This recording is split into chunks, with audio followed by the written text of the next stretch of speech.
Europe 1 Matin Week-end, Lénaïque Monnier. Il est 7h11 sur Europe 1. Vous souhaite un excellent début de week-end avec une situation assez alarmante qui s'est produite cette nuit. On va essayer d'y voir un petit peu plus clair. D'abord, les faits. Il accuse l'armée russe d'avoir bombardé ses 25 000 combattants. Eh bien, le patron du groupe Wagner a mis le cap et il vient d'arriver sur Rostov, promettant de détruire quiconque entravera son passage. On va essayer de comprendre cette folle nuit de rébellion, voir les conséquences également avec Sergueï Girnov. Bonjour. Bonjour. Un spécialiste des relations internationales. Merci d'être sur Europe 1 ce matin. Que dire de cet énième coup de sang du patron de la milice Wagner, Yevgeny Prigojine ? Je dirais qu'on l'attendait en réalité.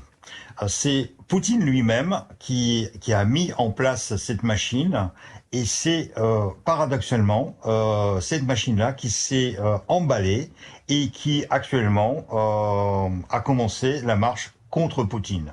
Mais moi, je suis absolument pas étonné d'avoir cette rébellion de Prigojine.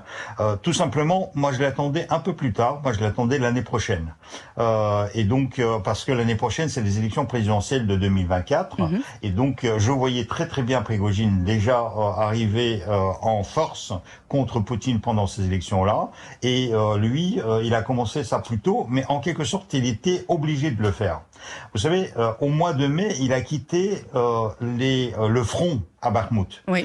Il a annoncé d'ailleurs qu'il a pris la ville de Bakhmout, comme quoi il est devenu le héros, la seule personne qui a réussi à faire quelque chose par rapport au ministère de la Défense. Mais ça fait 10 mois où il est en réalité en lutte ouverte, publique, contre le ministre de la Défense Shoigu et le chef d'état-major Gerasimov.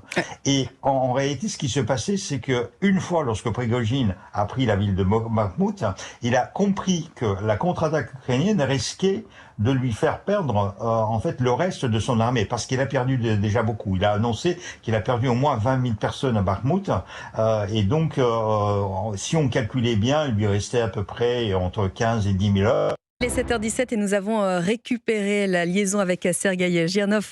Rebonjour monsieur Girnov. Alors on parlait de cette folle nuit de rébellion où le patron du groupe Wagner a mis le cap sur Rostov. Est-ce qu'on sait ce qu'il peut envisager maintenant ? On essaie de comprendre. Bien évidemment, c'est très confus. Même si lui de son côté, en fait, il annonce les coups. Ça veut dire que moi, je suis au jour le jour son Telegram canal, et donc là, il fait des audios, il publie assez régulièrement. Donc lui, il annonce la progression. Et là, il a dit voilà, nous sommes en train de marcher sur Moscou. Ce n'est pas une rébellion d'ailleurs, et il conteste ça, même si le FSB et le parquet général militaire a lancé une procédure pénale contre Prigojine pour rébellion. Donc lui, il raconte non, nous sommes là, mais attention, toute personne qui va s'entreposer entre nous et le Kremlin va être détruite. Donc surtout, ne bougez pas. Et on sait que apparemment les Wagner sont dans la ville de Rostov actuellement. Alors évidemment, le monde entier, Sergueï Girnov, observe ce qui se passe encore plus aujourd'hui avec ce qui se passe depuis cette nuit. Qu'est-ce que cela peut entraîner par rapport au conflit entre les Ukrainiens et les Russes ? Ça change toute la donne. C'est-à-dire que Prigojine a ouvert le deuxième front, si vous voulez, pour Poutine. Guerre, oui. C'est une guerre dans la guerre, mais la pire des guerres. Ça veut dire que c'est une guerre civile. Ça veut dire que ce n'est plus l'effort de l'armée russe n'est plus dirigé contre l'Ukraine sur le front à l'est de l'Ukraine, mais maintenant ils ont une armée, 25 000 personnes, voire même plus, parce que Prigojine parle aussi de 50, et puis la possibilité d'autres personnes, y compris dans toutes les forces, ce qu'on appelle les siloviki en Russie, c'est-à-dire les forces de l'armée, des services secrets, etc., qui peuvent se rallier à Prigojine. Et donc, actuellement, en fait, c'est ça la question. Est-ce que Prigojine va être resté tout seul ou est-ce qu'il va être rallié par d'autres personnes en armes ? Et que va faire Vladimir Poutine, selon vous ? Eh ben voilà, c'est la grande question. Actuellement, c'est seulement Peskov, son porte-parole, qui dit Vladimir Poutine est informé. Et donc, à part d'être informé, on ne sait absolument pas. On a quelques bribes. On dit qu'on a vu 2 hélicos voler entre le Kremlin et Novo-Ogarev, c'est-à-dire la résidence présidentielle dans la banlieue de Moscou.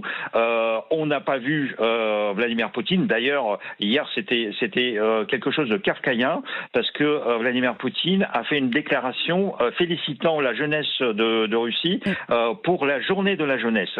Et donc, on a compris qu'en fait, c'était quelque chose qui était pré-enregistré et lancé sur l'antenne, mais actuellement, Poutine se terre et se tait. Et on va scruter ça de très très près. En tout cas, on vous remercie infiniment, Sergueï Girnov, d'être venu nous apporter votre éclairage ce matin. Vous qui êtes un ancien du KGB et un spécialiste, on l'a bien compris, des relations internationales. Merci à vous.